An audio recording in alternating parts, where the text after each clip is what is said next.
আসসালামু আলাইকুম। Welcome to my পাঁচমিশালি রান্না। আজকে আমি খুবই ইউনিক আমড়া দিয়ে শাপলা আর ইলিশ মাছ রান্না করব।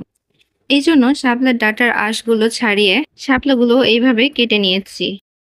শাপলা ডাঁটার ভেতর থেকে পচা পানিগুলো যেন চলে যায়, এইজন্য শাপলার ডাঁটা সেদ্ধ করে নিব। সেদ্ধ করার জন্য পরিমাণ মতো পানি কড়াই দিয়ে দিলাম। পানিটা সামান্য একটু গরম হয়ে এলে এর মধ্যে দিয়ে দিব কেটে ধুয়ে রাখা শাপলার ডাঁটাগুলো। এর মধ্যে দিয়ে দিব হাফ চা চামচ পরিমাণ লবণ, হাফ চা চামচ পরিমাণ হলুদ দিয়ে দিব। এখন সবগুলো একটু নেড়ে চেড়ে পানির সঙ্গে মিশিয়ে নিব। মেশানো হয়ে গেলে ঢাকনা লাগিয়ে চুলার ফ্লেম মিডিয়াম আঁচে রেখে আধা সেদ্ধ করে নিব। কিছুক্ষণ পর শাপলার ডাঁটাগুলো আধা সেদ্ধ হয়ে গিয়েছে। বেশি সেদ্ধ করে নিলে শাপলার ডাঁটাগুলো গলে যাবে।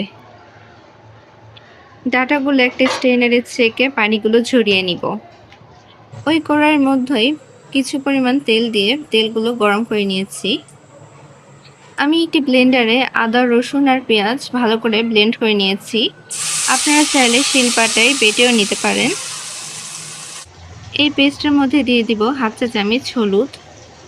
আমি আমার পরিমাণ মতো লবণ দিয়ে দিলাম 1 চা চামচ।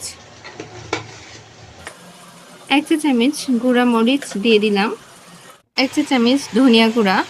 আপনারা অবশ্যই ধনিয়া গুঁড়া ব্যবহার করার চেষ্টা করবেন, এতে এই রেসিপির স্বাদ আরও বেড়ে যায়।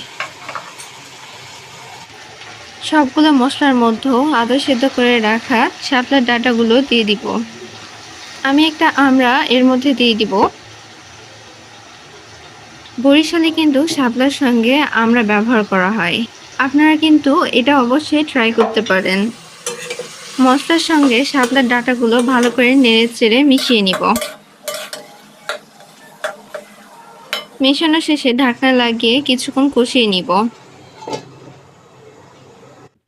এই তো শাপলার ডাঁটা থেকে যে পরিমাণ পানি বেরিয়েছে তাতে আমার কষানো হয়ে গিয়েছে।